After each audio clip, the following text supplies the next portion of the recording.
I will begin to start the call off. You people that are on the phone, your line is muted. If you want to say hello or ask a question during this call, you hit *6 on your phone. That'll unmute you. And then hit *6 again, and that'll put you back on mute. For you people on video during this call, you can ask a question two ways. You can ask a question in the chat section, or you can ask a question in just by unmuting yourself by clicking. If you hover over your own picture or name, you'll see the unmute button. And that allows you to unmute yourself to ask a question. Okay, I have a question. Okay, we're starting with Karen. Okay, I think this is so are you going to give a little talk first and then we ask questions, or can we start asking questions now? Because I have several questions. Okay, well, if you got lots of questions, that's great. I'm going to introduce ourselves. It's 7:01. We can begin. We like to begin on time. We respect people's time. There's 25 of us here already, so it's a great time to begin. And then Karen, you get to ask the first question. Yeah. Okay. Well, I actually have a couple. Okay, well, just hang on. I'm going to introduce yourself. Some of the people online don't even know who we are yet, and then I'll come back to you, Karen. My name is Rod Larrabee, and this is Oscar Pena. I'm a Canadian who, I didn't retire here. I moved here in my late 40s back about 8 years ago from Vancouver, Canada. And I joined up Oscar in his tour business about 6 years ago. We've been doing tours since then. We started Retire in Panama Tours, which is a group expat relocation service. We started that 2 years ago, and we started doing the tours this year. Oscar, I'm going to let him introduce himself, but he's been in the expat tour business here in Panama for almost 10 years. Oscar, say hello. Hello, everybody. I'm Oscar. I'm originally from Colombia, been here in Panama over 10 years. Been in Costa Rica before that 3 years and a half, and I've been working in tourism basically since 2006. I've been volunteering mostly into hospitality industry, and also like small group. Like I like to work very personalized. That's why the concept of Retire in Panama, because we like to make sure everything is personalized and customized. I have been doing private relocation tours or private relocation services since 2011. And since God and I were working together, we thought that why not to implement all of our knowledge, all of our passion to create a unique tour or unique experience for people to get a better idea of Panama before it's considered to, or which place to decide to move here in Panama. Okay, so that is us. The call today here is just any question, anything you want to know about Panama. With our 15 years experience of being here, we're probably going to be able to answer. If we can't answer, we'll get your contact information and we will get you the answer. My question about the taxes question comes from Karen. Karen. Okay, my question is about taxes. One, what do the real estate taxes run? And I'm looking in the Highland, thinking of the Highlands area, Boquete or Bocan. And so what, roughly, what are those real estate taxes? And then if a person retires and you're living off a pension and Social Security that you get in the United States, I'm assuming you pay the taxes in the United States. Will there be any obligation in Panama to pay taxes there? Excellent questions. Karen, are you referring to property taxes? The first question was property taxes. The second question was income. Yeah. Okay. Property taxes in Panama are if you're building a home, you get a 25-year exemption from property taxes. If you buy a home that was built in the last 25 years, that exemption carries forward. So if you bought a home that was built in 2009, you'd have 15 years more exemption of property taxes. Once you reach that exemption or you buy something older, the first, I'm throwing out these numbers, I could be off because they change a lot, but the first 100,000 is nothing. 100,000 to 200,000 is 0.5%. Then it goes up to 1% of the value. They are about a fifth of what North America is.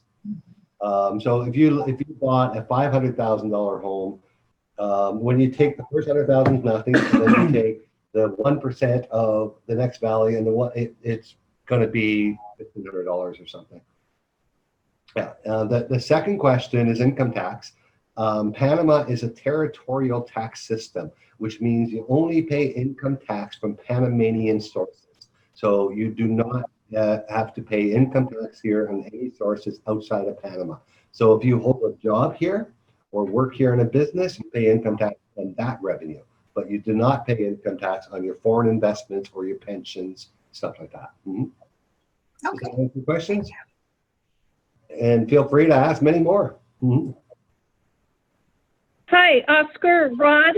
My name is Donna Coatsworth, and thank you for this opportunity to call in and ask questions. I've got a question on what documents do I need to bring with me when I make the move? I'm planning on making the move in spring 2020. What kind of documents? I mean, that's pretty much something that there will be. Yeah. I mean, next year so far, I mean, it changes, depends what kind of visa you're trying to apply. One of the main things you might want to bring is your FBI records, apostille. Is that the word? Apostle, yeah. Apostille. There, that's the question for the lawyer that you choose before, because in Panama, things change. Things change as far as what they require. What they require now is FBI background check. You need your original marriage license if you have one. If you're married. Things like that. You need some income records. Your original letter from Social Security if you're applying for a pensionado visa, but all that can change. So that's a hard question for me to answer if you say you're coming in 8 months. In spring.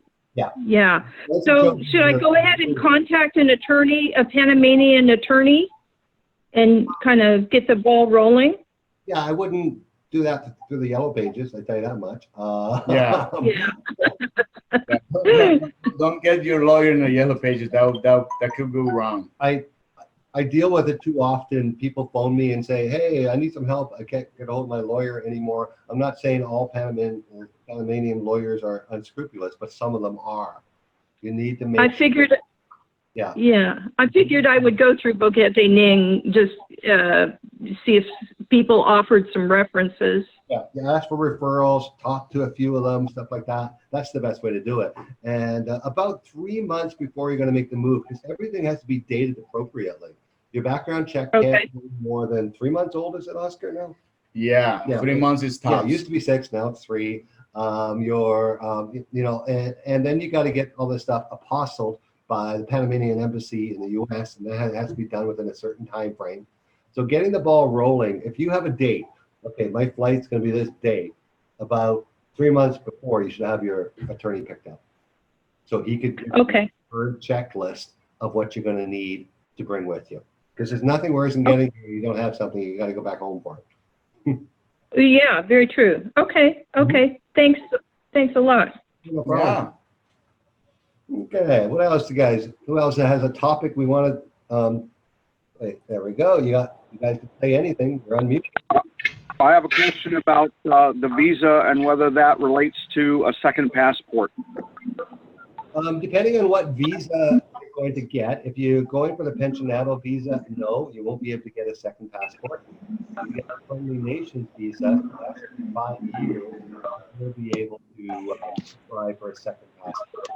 But that being said, one thing you do have to remember, Panama does not offer dual residency. When you do get that second Panamanian passport, you're going to have to say an oath that you're going to rescind your current passport within 2 years. Nobody does it, by the way, and there's no follow-up to check. So you don't have to worry about it, but you still have to go through that process. So if you see that somewhere, don't be scared. Like I'm doing mine. I'm a little behind. I've been here 8 years. Well, I've had my permanent residency for 6 years. I plan to do my second passport this year, but don't tell the Panamanian authority that it's a second passport because they're expecting you to rescind. Yeah. So in less words, Panama doesn't recognize a dual citizenship, but they don't stipulate, they don't regularize. I don't know if that makes sense. Yeah, well, you won't be able to come in here with your other passport. You'll have Yeah. to, if they know you have a Panamanian passport, which their computer will tell, that's the only passport good here. Yeah, but what I know is it's not like they don't recognize, but legally they can still approve it. No. No, well, you'll get the passport. They Yeah. have 2 years to rescind, but no, I don't know anyone who has ever rescinded, and every lawyer will tell you, don't even worry about it. Yeah. Okay, so if I rescind my U.S. passport, how does that affect my Social Security? How does that affect which? There's people My that can't Social take Security. custom property. I'm sorry, could you ask that one more time? If I rescind my U.S. passport, does that affect me getting my Social Security? Yes, absolutely. Mhm. Yeah. So Okay. most people who rescind, I'm trying to find the mute. All right. Yeah, most people who rescind are self-sufficient because you can't receive benefits after you rescind.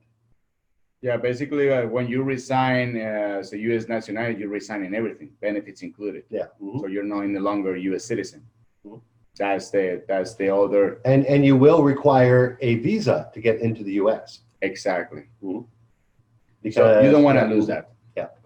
So I talk to people that are interested in rescinding for financial and tax reasons.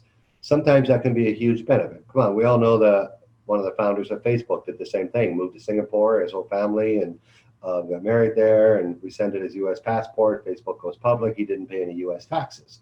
You know, that's one reason people really want to rescind. If you just want to get out of the U.S., there's really no reason to rescind because you can keep your benefits and stuff like that coming. Okay. And so you can live as a permanent resident indefinitely in Panama? Trying to find the mute. Okay, I think I found it. What was the question? I asked, you can live indefinitely as a permanent resident in Panama? Yes, when you get your residency here, whether it's your pensionado or your cedula, it's permanent.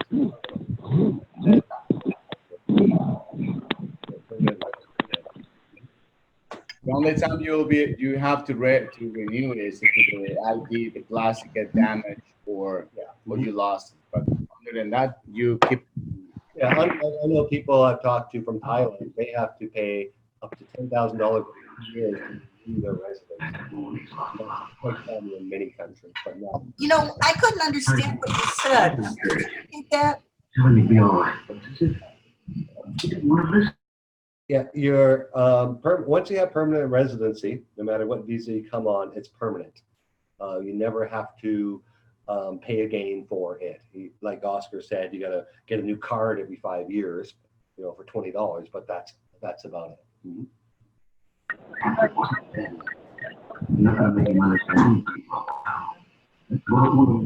Okay, well, we've got a lot of background noise. I hear TV.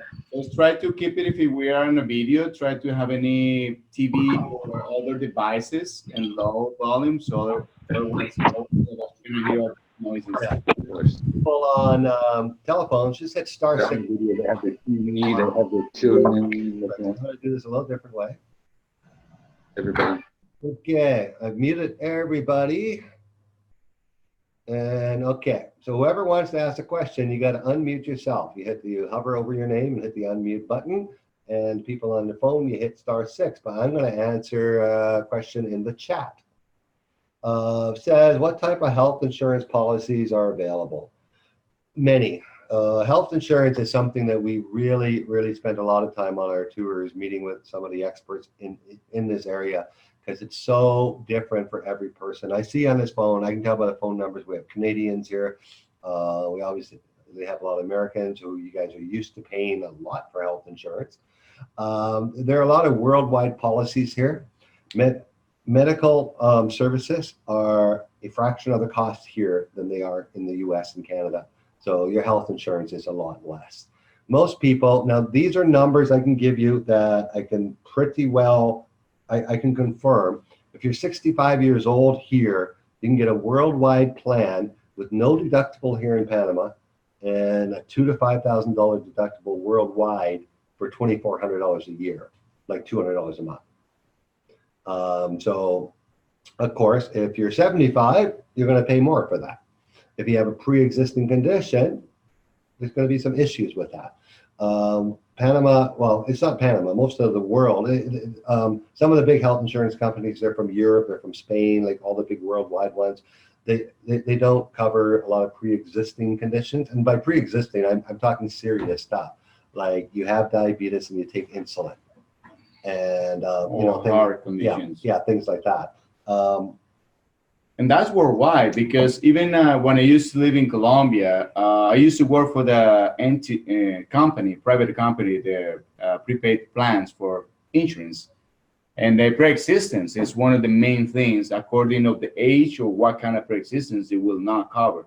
And that's just not just Panama. It's pretty much most countries, somehow most insurance has those policies with the pre-existence. Yeah, that's for the full insurance. We also have other options in our private hospitals. We have co-pay plans. Like I said, here, like you can break your leg, and during the 3-month ordeal of getting x-rays, getting casted, seeing the doctor 3 times, getting your cast taken off, it can cost $150 on the high end in a private hospital. So all those things, there are co-pay things where you can pay $100 a month and you pay 30% of the cost. And they cover pre-existing conditions after a set time, like a 1 year, 2 year, depending on the pre-existing. So there are options. And then there is the public system. Some people here just self-insure. In the public system, the costs are ridiculous. The costs are $2 to see a doctor. $4, $5 for a test or something. And I must say though, for retirees to exclude pre-existing conditions, does not make it sound as desirable. Well, because, who gets to 65 with nothing? What you North Americans think of pre-existing conditions isn't what we're talking about here. Exactly. Like if you have high blood pressure, that's not a pre-existing condition. If you have onset diabetes, that's not pre-existing. Like we're talking something serious, a disease. Well, diabetes is a disease. What's that? Diabetes is a disease. Yes, but here they consider diabetes. If you're not taking the insulin shots, you don't have diabetes. Or you have a really bad heart condition, or neural condition, or a spinal condition, stuff like really serious that will require a tremendous investment for the medical industry. However, in the public industry, you can always play the two sides. So here's the thing that most people don't know, but you have to be able to how to get around that is you using the insurance or the private system to get all the best doctors, the specialists, and everything. And what you can do is actually get the surgery if it is not covered by your insurance. You can get it at the public hospital.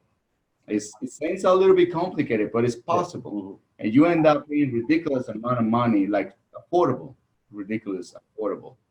I mean, I have experience on my own. Nothing serious, thank God. But my son was born here almost 7 years ago, and he was a premature baby.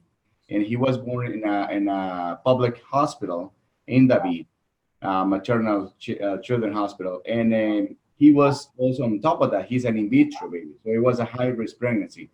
And the public hospital, for that matter, was the safest option for my son and for his mother. And his mother was 5 days in the hospital. My son was 5 days in a special room with, small babies. He got jaundice. He was treated in an incubator, all the high-tech stuff. And you're not going to believe how much was my total bill in the end. You can give me a number, any of you. Just give me a number. Well, they're all muted. But $1,000? for your awareness, it is a blessing, and I paid only $150. And they still ask me if I wanted to do on payments on that. $150, that's how much I paid for the two of them. Now, then again, the public hospital is not what North Americans are used to. There's no such thing as a private room. You know, they're overcrowded, and you know, I've opted. I wanted the comforts of home. Sorry, so I pay. I'm 55. I pay now $140 a month for 100% coverage around the world, with a bit higher deductible in the U.S. So, because if you raise your deductible in the U.S., your monthly rates just really go down. Mm-hmm. And I don't go there a lot. I spend 99% of my time in Panama. So, But here in Panama, if God forbid something really serious happen, you always have the right, regardless if you're a resident, if you're a tourist, regardless of the situation, you always have the right to receive response in a public hospital, and you will treat it as any other person. So yeah, they fix you first and bill you later. exactly. So that's one of the mainly beautiful things that Panama has, as a, you know, as a the country in general. Because I mean, I have, even in where I'm from in Colombia, sometimes in some hospitals, in the public not, but in some hospitals they have to credit card, down payment, all the stuff. You don't have that. Well, yeah. Mm-hmm. We actually have, we cover the public and the private. They also have, not that any of you here would be on it, but just to explain the whole healthcare system, they have what they call a Social Security healthcare system, which all workers who have jobs, who get checks from companies, pay into the Social Security, and their healthcare is covered. And once they retire, their healthcare is also covered. And that really lowers, you know, keeps the costs in line. It's a nice system that they actually have here. So I'm going to make you unmute yourself and ask a question. Otherwise, I'm going to go back to the chat. non-profit companies can be formed. Yeah, I was Yes, going to they ask you can. this one, Oscar. Can nonprofit companies be formed? Explain a little bit what they're called here, because I don't really. Well, nonprofit is NGO, and I'm a little bit related to that one. It is possible to be formed here. You definitely will need to have some national, some Panamanian in it, but it's definitely possible. It depends of what kind of nonprofit you will have. Is, you know, Panama, as any other Latin American country, you submit the paperwork. And then if you may I ask what kind of nonprofit will be, I can tell you straight up, you have like full on support from, let's say you want to start a recycling program here in Boquete, you will get all the support, because there is one nonprofit, but it's still not that organized. So if it's something like that, it will benefit a lot community directly, you will get a green light to go. Do you know if they have to have a Panamanian on the board or in the corporation? Yes, and as a nonprofit, yes. Yeah, you got to have a Panamanian partner, but it's easy to get if you have the right movement. Exactly. Mm-hmm. So it's very feasible. What else? What else? I'll ask the next one. What is the average cost per month of a rental unit? Okay. Can you guys see my house? There we go. I don't want to move it too far. I live in a 2-bedroom, 2-bathroom, 2-story, 1,200 square foot home on a 1/4 of an acre. It's fully fenced, gate in front for the car and carport, and I pay $500 a month. I'm in I'm in Boquete, just outside. I'm not in town. I would pay probably like $700 for this house, but it is a Panamanian built home.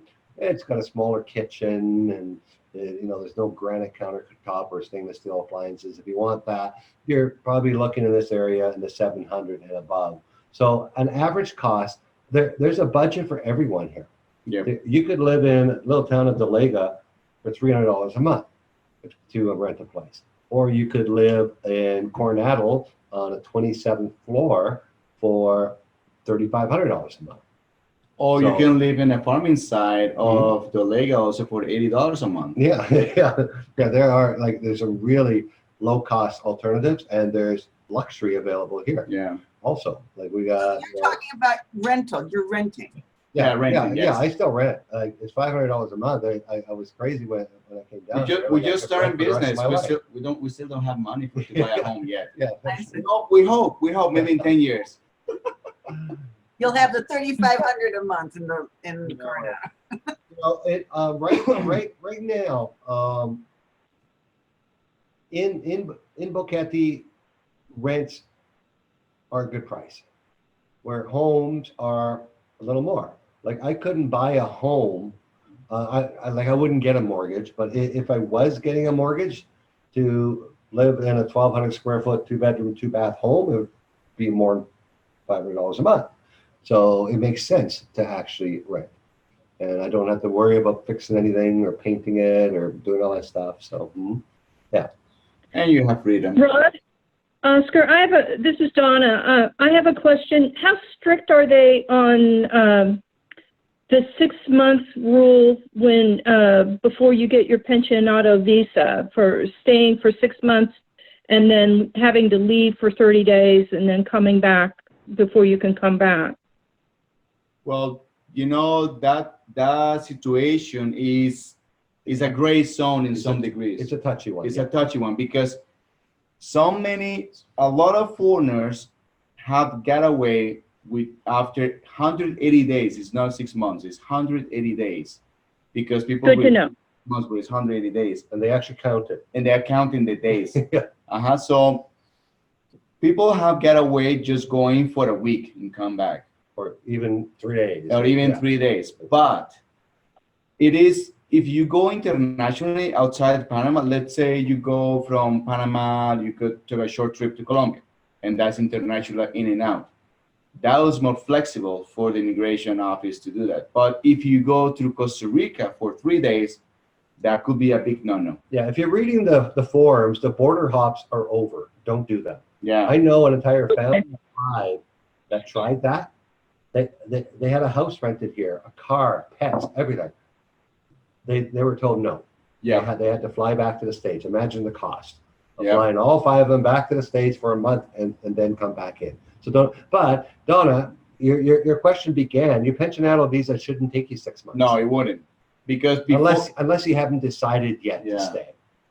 any Okay. residency with a really good lawyer, in 3 months you should have a temporary residency. Yeah, well, you actually 3 weeks they give you your temporary. Now. Imagine that. And So you shouldn't worry 3 to about 4 that. months, you'll have your permanent. And it works as a scenario. I mean, if you haven't got a residency, if you want to do international stamp out and in, and you come with me one of my tours to Colombia. There we go. Easy. See, the thing is, why it works by air is they're not going to refuse the entry into Panama unless because they have to fly you back. Yeah. Because you can just say, oh, I don't have the money to buy a ticket to go home. And then what are they going to do with you? If you've done it over and over again, they see there were many permanent tourists when I first moved here. People have lived here for 5 to 8 years and never gotten residency. That's what they cracked down on, because it was so easy to, we're on the Costa Rican border, pop over there, a nice little vacation for 3 days, come back, you got 6 months again.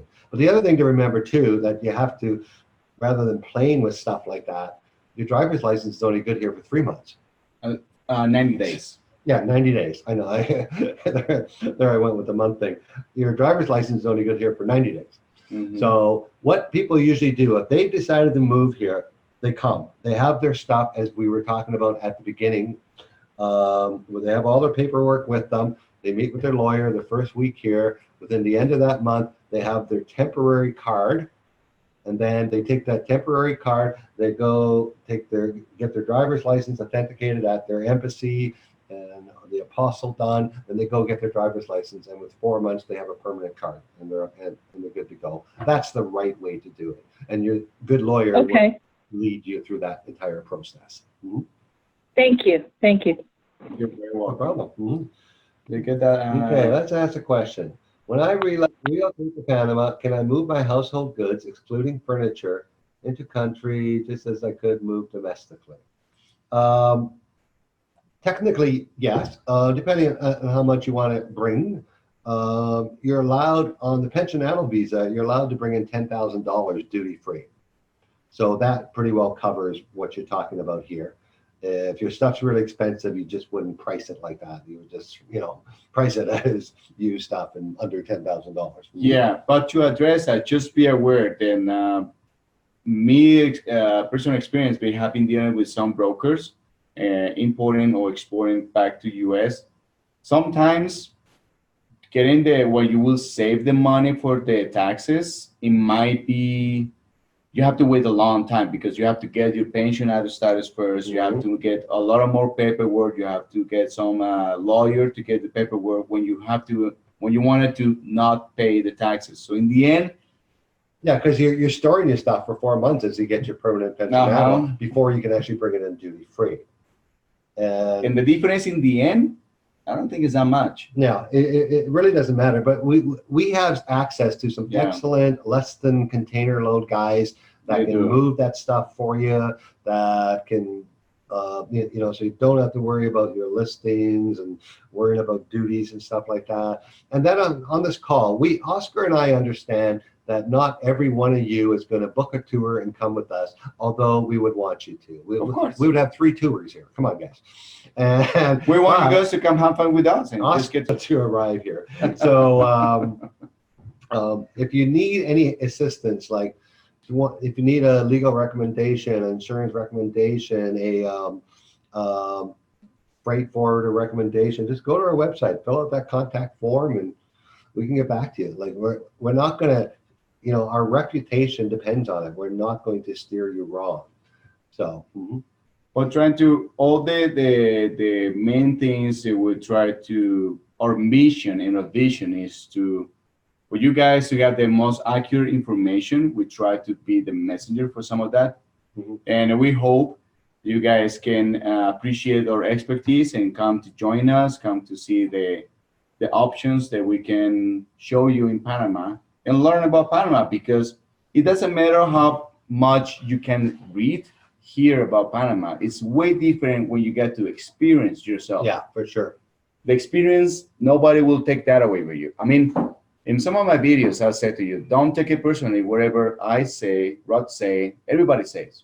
When you experience, you hear my information, a lot of people's information, and then only then in the end, you will know what do you want. Yeah, the 7 days here on our tour, 6 days, 7 nights, you will see every corner of Panama.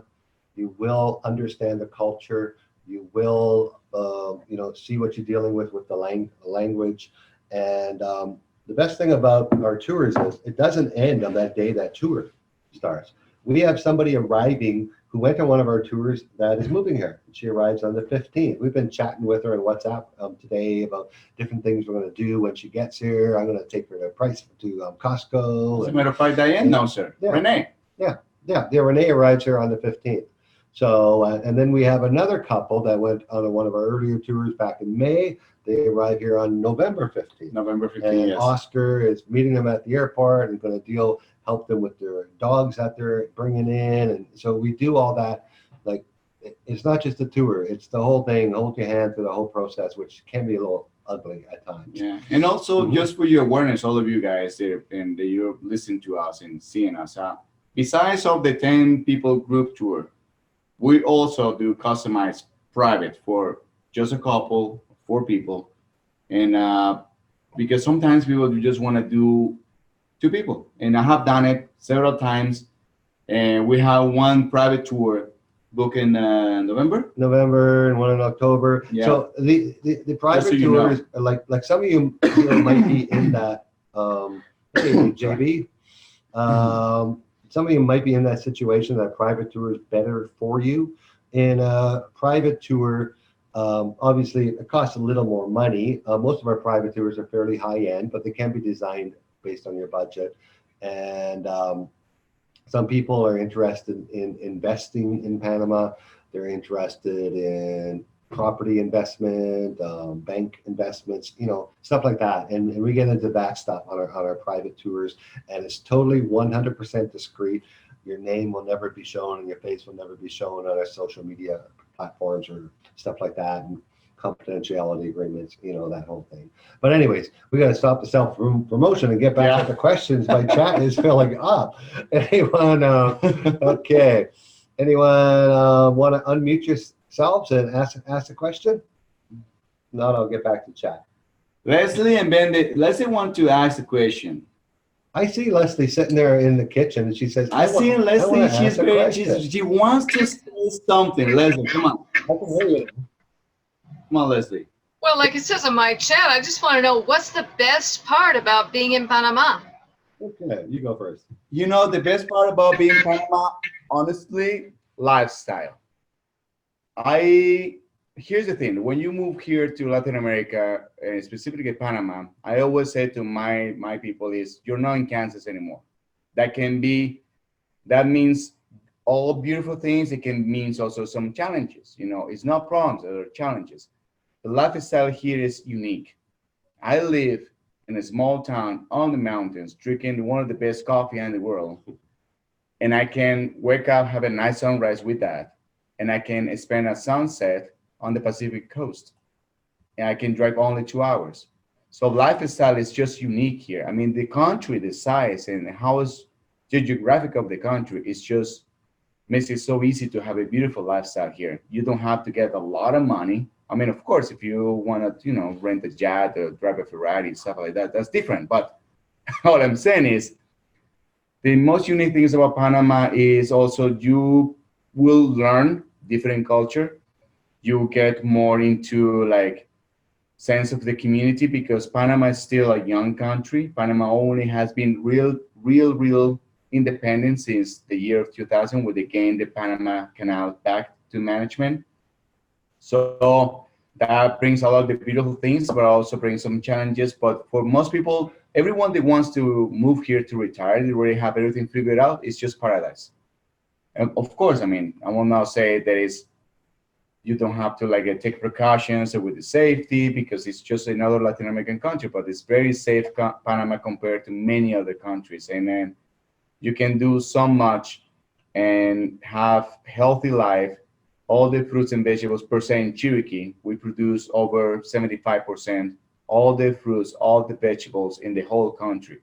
So it's a lot of positive things. So I don't know, I mean, it's so much to wrap around what is the best of Panama, what makes sense. And all I have to say is come check it out. Yeah, you can let me talk too. Sorry. Okay. We have different. I got an article coming out on Friday for those of you who follow my blogs. That is, how is living in Panama for an expat different? For me, those are the reasons I'm here, why it's different. It's more laid back and relaxing. Like we're still in business. Like we are business guys. So we are, I was a business guy back in Canada, but here it's just so different. It's just so, it's hard to explain the laid back, relaxing thing.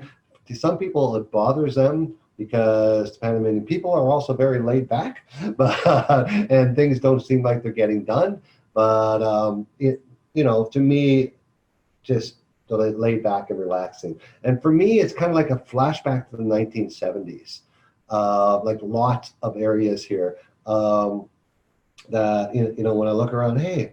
It reminds me of my grandma's place when I was, 8 years old, when I was playing on the wooden sidewalk outside. Like, do we need to have every street paved in our neighborhoods or the gravel roads better because it keeps the traffic down? That's the 1970s, where you could sit around the Thanksgiving dinner and talk politics. You can't do that anymore. Here, people do that. It's so back, like laid back, 1970s style, and that major division in politics that Canada and the U.S. and Europe and Great Britain and all those countries see doesn't even exist here, and the divisions in racism, stuff like that, does not exist here. And yeah, I really I really enjoyed here. Like I would never move back. From the day I moved here, it was perfect for me, and it remains that today. And one of the things about that I know, that I've never been in North America, but the racism is a huge thing global wide, right? But here in Panama, it's not. So most of the convenience stores, in one store you can get engine oil, lettuce, milk, and beef, and in one store. That's called a Chino store. That's a Chinese store, and they're owned mostly by Chinese. And Chino's not a bad word. And Chino is not a bad word because they're Chinese. So it's just the way it is. It's if someone is black, well, they call it negro, but it's just black. I mean, if someone is skinny, well, they call it flaco in Spanish. So the thing is, there is no reason to take personally about some things, because here in Latin America we don't rule like that. Yeah, Panama is very unique culture. If you really look back at its history, the color of the Panamanian people is white, brown, and black. Yep. The white are the Spanish descent, the brown are the Latin American descent, and the black are the Caribbean African descent. And it's always been like that in Panama. So there is no color race here. And it's just, I like it. We should get off that topic. We both like it. Yeah. One of the best, yes. Okay. Oscar, talk about Volcan. Lovely Volcan. Volcan is a farming town. It's really like that. It's a farming town. It's not boutique like Boquete. Volcan is evolving. Is very spread out. It's higher altitude than Boquete, so it's a little bit chiller than Boquete.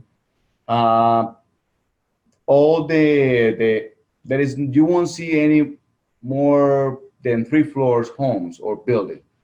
Maybe 2, but 3 will be like too much. And basically everything is about farming. All you see is a farming families. It's a farming industry because Volcan is attached to another area. It's called Cerro Punta, where it is higher altitude and it has the largest farms in the whole highlands of Panama. It's more laid back than Boquete, and has some restaurants, a fun place, but it's very laid back. If Boquete is laid back, Volcan is even laid back in a good way. Mm-hmm. The only downfall about Volcan is not as close to the major services like you will get in David, like you can get from Boquete. So the drive from Volcan to David will be an hour and a half, about that, versus from Boquete will be only 30 minutes. Yeah, well, not when you drive. Well, no, I'll take only 10 minutes, but that's not fast.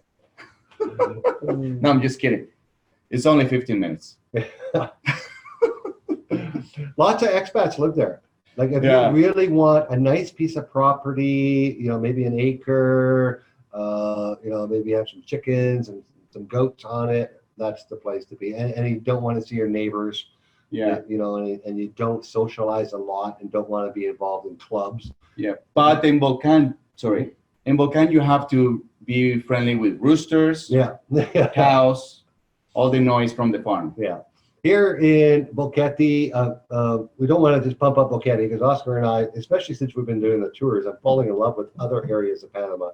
But in Boquete, Coronado, even Tennessee, there's lots of community activities. Yes. You will not retire here and be bored. If you go out and meet the other expats, they're going to say, "Hey, join us for this. We're having this event here, or can you help volunteer here? Can you help save the dogs, save the whales, and everything." So then don't ever worry about coming to Panama and be bored. So when you come to Panama, my personal suggestion and advice is about how you see and how's your attitude to the moment here. You have to see what your expectations are and try to forget about expectations, come here, be open-minded to embrace the Latin American culture, to embrace the Panamanian culture, and just to go with it and learn. It's a new stage of your life if you decide to move here. Okay, I'm going to move on to the next question. Just had a go ahead, comment. The one thing I worry about going to a place where there's a lot of expats is that you won't really be forced to learn to speak Spanish better, improve your Spanish. You're absolutely right. Yeah. And you need to be talking to that worries me. Although I like amenities and there's a Spanish class there, and I don't guess there's none in Volcan, but so I'd like to be, forced to, speak to the native people in their native language, and so. So I have personal, and also Rod has his own experience. But when I moved to Costa Rica in 2006, my English was none. Like maybe the verb to be, and that's it. But I was into English. I just like the language, right?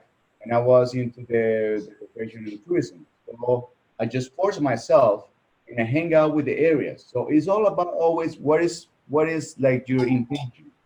If your intention is to learn the language and the culture, you will automatically have your group or comfort zone, but also get involved with the locals. It doesn't matter if it's Boquete, if it's Coronado, if it's Pedasi, but if it's that's your intention, you always will be, you find a way to learn. But on fairness, don't be so hard on yourself if you don't, even if you're living in the middle of the indigenous or in the middle of this, nobody speaks is English. I mean, sometimes, some people, it's very hard to learn the language. And I say that because I have close friends, including Rod, and he's been into the Latin American culture, but it's okay. But Panamanians, any Spanish speaker appreciates when you can say at least, good morning, how are you? All the basic sentence and greetings. You get that, you're good to go. Yeah, like in the retail environment, like they all obviously are Spanish speakers. Some of them might speak English, but if you want to learn Spanish, when you go shopping, talk to them, like try to communicate in Spanish. So you're not going to miss that, of course. And your neighbors are likely going to be Spanish. You get to know your neighbors, and invite them over for dinner, and deal with using a translator the first few times. Like you're still going to have those opportunities, even if you're in an expat community. If I've had challenges learning the language. I have hired professional tutors and taken classes. I know a lot of words in Spanish, 2 to 5,000 words. I can't form a sentence, nor can I understand. So it's quite difficult. I apologize when I'm in a grocery store. I can ask, "Donde los huevos?" Like, where the eggs? And quit laughing. And they know what I mean, and as long as you smile at them and thank them, they'll show you where the eggs are. So, but I'll get there. Well, I'll figure it out. I was there at one point in my life when I was learning English, trust me. It was embarrassing. Okay, I got a question here from Bob. And Bob, I want you to look up at Oscar and me on the top row there, and I'm going to try to answer your questions. Assuming, oh, nope. What are the biggest day-to-day frustrations of living in Panama?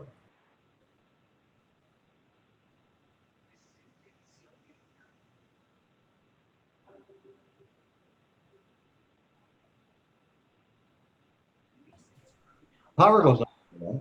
Okay. And a lot of people find that frustrating. Your infrastructure is nowhere near as strong as North America. So you will have a power outage every week. Yes. Sometimes it's only 5 minutes. Sometimes it's a couple, 3 hours. Your water might be disturbed. Like the water system, like the entire power and cable system is all on poles. There's nothing buried except in the newer communities.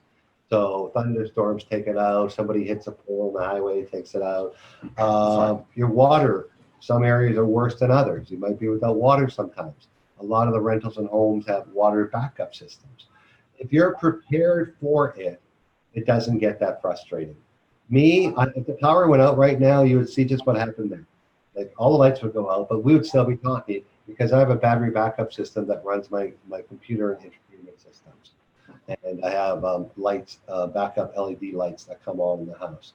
The water goes out, I keep a reserve. I always have a reserve so I can have water to drink, water, to flush the toilets with, stuff like that. So as long as you're prepared. What other frustrations do you think of living in Panama, Oscar?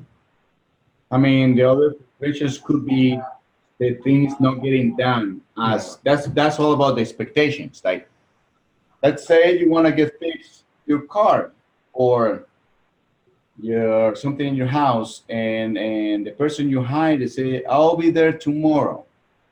Well, sometimes tomorrow it means after the next day, or maybe the guy will never show up. But that's depends of what kind of content you get, and also who is referred by. Because like I said, when the laid back lifestyle of Latin America in the small towns, I mean, the big cities is different, but the small towns like Boquete, you got always to remember it's a small town. So people have the locals, some people have the mentality that is no the professional ethics for saying that way, or, but that's one of the other big frustrations. So when you come here, you have to know the mañana or tomorrow. That doesn't mean it's tomorrow. Yeah. Or the I'll see you. I'll be there at 2 o'clock. Might not be there at 2 o'clock. Might be there at 3 p.m. Maybe 4. And maybe they will call you say, sorry, it just was a lightning, so I wasn't scared to go out. It's a Latino thing, kind of like when we have a specific time we have to be somewhere, right? Yep, And you're never there in time. exactly. Unless I'm flying Okay, out. guys, we got 10 minutes left on the call. I want to see a bunch of people here who haven't asked questions. If you're on a phone, *6 will unmute you. If you're on the computer, just use your mouse or touch your name or face and hit the unmute button. What other questions we got tonight? There's some topics Well, we haven't talked about. Go This ahead. is Donna. I was wondering if you could talk about El Valle versus Boquete, and one other question about Puerto Armules. How developed is Puerto Armules, that coastal town? Oscar's been to each of those places 100 times, so Yeah. go ahead. Oh, good. I love El Valle, by the All way. right, Valle de Anton. It is a very beautiful town. It's very outdoorsy if you like the outdoors, if you like hiking, if you like bird watching, it's beautiful. The temperature is warmer than Boquete, but definitely way more comfortable than the coast because it's still like a 700, 800 meters above sea level. Boquete is about 1,030 meters. So you can imagine a little bit that difference. Um, there is always fresh food in Volcán and Valle de Anton because it's farming in the near areas. Housing is very affordable. It's all the budgets like here or anywhere in Panama. The only difference between is to get to Valle de Anton is about 45-minute drive in a very curvy road. So you don't have that access that much back and forth from Valle de Anton to the highway or to Panama City like you will have from Boquete to David. I don't know if I was explaining myself. We have that a one. 4-lane highway between Boquete and our city, and Valle Yeah. de I've been to, I've been to both places, yeah. Okay. So it's only 2 lane from Valle Anton to the highway. It's beautiful drive, but it's very windy. But you're closer to the kind of city. So Very we close to can Panama get City. away. So Yeah. Valle Anton, it makes sense. It's just when you're living in Valle Anton, you have to kind of like prepare more in like be ahead of situations per se. If you need Okay. medical appointment, if you need to travel outside of Panama, stuff like that. Because the other side from Boquete is, if I want to go to Colombia right now, I can book my ticket. I can fly out from David, and it will take me like 30 minutes. That's how easy. And yeah, that's just the reality. There is no near airports in Coronados. You have to go all the way to Panama City. But Valle Anton, I really like it. It's very laid back. It's even chiller or more laid back than Boquete. It can be more tourists in some weekends because it's closer to Panama City. So a lot of people from the city will go on the weekends to Valle Anton. Um, what else I can say about Puerto Muelles?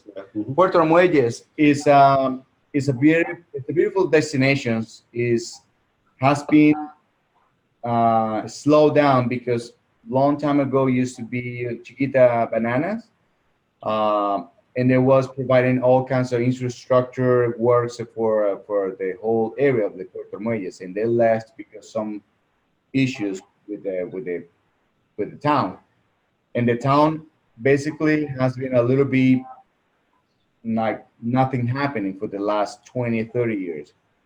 It is a potential place to live, but Puerto Muelles, the benefits is if you're into sport fishing, you're in heaven because Puerto Muelles has the deepest shore, like inshore deepest in the whole country. So you can get yellowfin tuna without going to the offshore.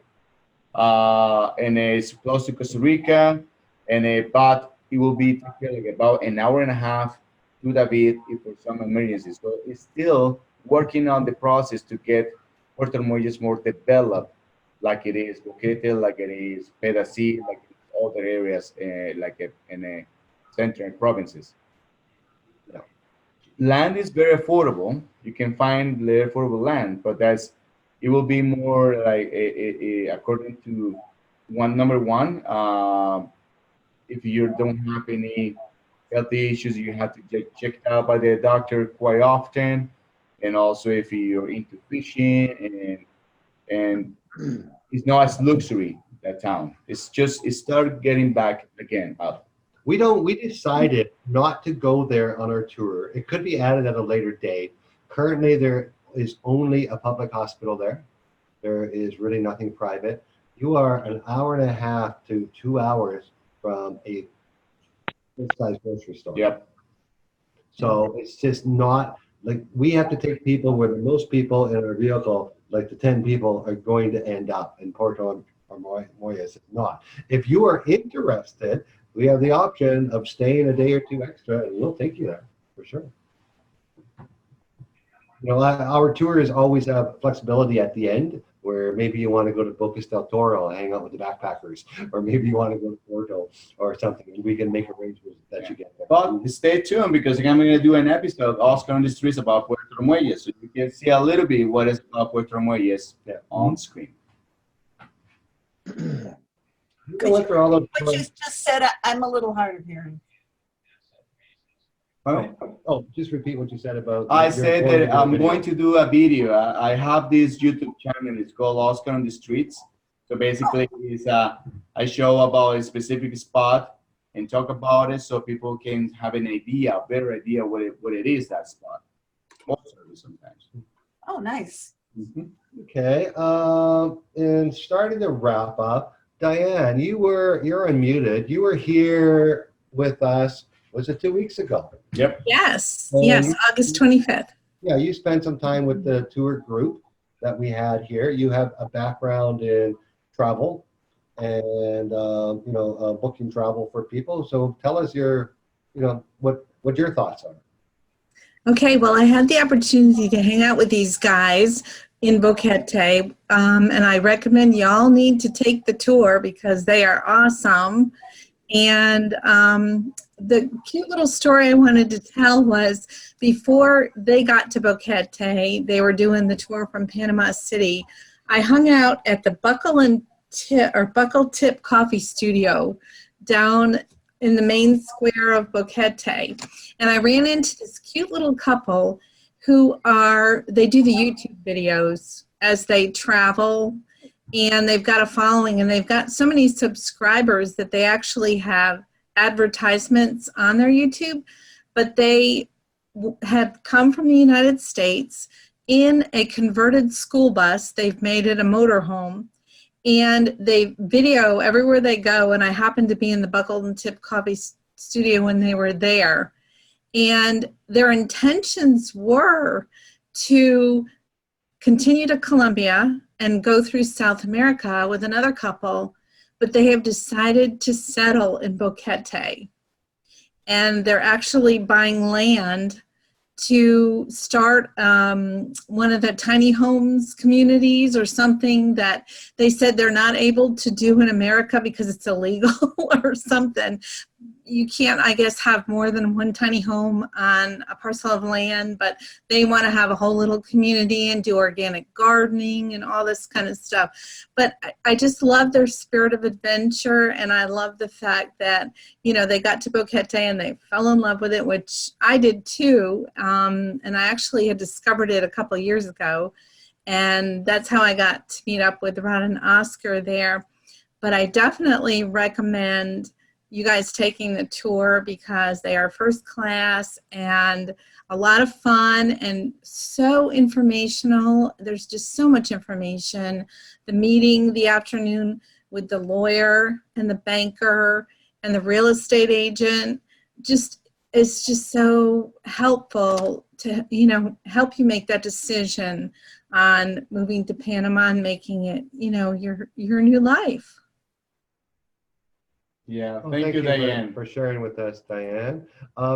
We hear that story a lot. I'm not going to plug Boquete again because this is all about Panama. It's all about Panama. But people do fall in love with specific areas of this country because of that. Again, read my article on Friday. Why is Panama different?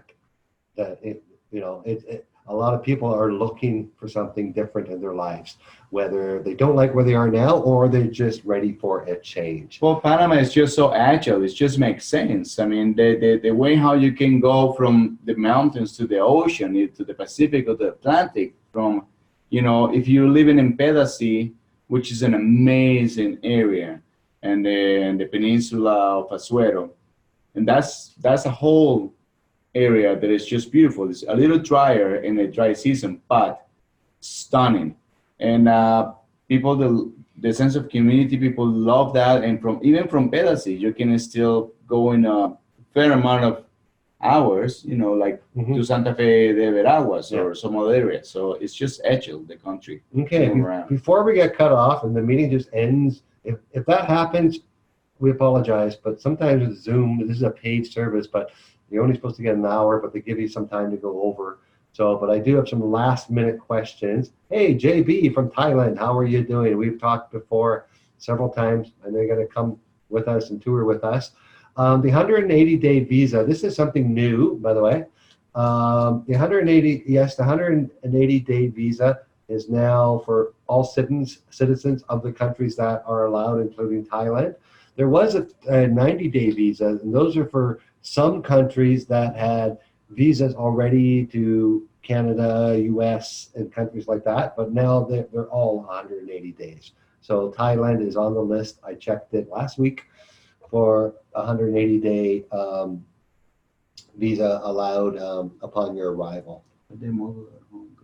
Yeah, modular home buildings from Larry. Have not seen a lot of that. I know a guy who started some bamboo building looking for a low cost alternatives. It would certainly be something I think people here, because what they're doing in places like Panama City, like they build these, like modular would be so cool because what they're doing now is so expensive. They're building these 600 square foot affordable homes that $600 an hour workers can get a mortgage for because they only cost 40 grand. And there's whole communities. You drive down the highway and you see them for miles, like entire communities of these homes. I don't know of anyone doing it yet, Larry. That's what I can answer you. Okay. As we are thinking about winding down, no one's leaving, so it's got to be last minute question we can get for somebody. There's some topics we haven't talked about. Before it goes off, we want to thank you all for your time. It's very precious. We appreciate the taking the time to join us. We hope that whatever information, whatever interaction we had, it was very positive for all of you. And let's keep in contact and hopefully see us each other in the next webinar. And why not? You be with me in a 6-day trip around Panama. And we really have fun on our tours. There are other companies doing tours here. When we sat down 2 years ago, actually it was 4 years ago when we wanted to start, we decided it wasn't the right time for us or in Panama. We waited until now, well, last year. And but we wanted to design with Oscar's famous slogan, it's more than a tour, it's an experience. That's what we tried to design. And that's what, if you go look at our testimonials on our website, that's what we've accomplished. We give you an experience in those 7 nights, 6 days. So if you want to come with us, book. Sorry, we're all booked this year, but we got dates as early as January, and we got one every month next year. Okay, any other questions? You want to mute? We're all good? Well, let's all unmute everyone and see all the noise as we say goodbye. Bye. Thank you. Gracias a ustedes. Bye. Thank you. Gracias. Bye-bye. Buenas noches. Arrivederci. Arrivederci. Saladin Cap from Thailand. Okay, guys. Nice seeing you. Everybody's. Arrivederci. I don't know. I mean, she obviously doesn't like me or trust me. Zach, don't take it so personally. She's guarded because she thinks I think we need another The same coffee. coffee. Arrivederci. she knows that if she comes here, then it'll be comfort. More coffee. You mean like Thank you. Really enjoyed the sexy meeting. oxygen under the room? It's Thank exactly you for joining us. Bye, guys. Arrivederci.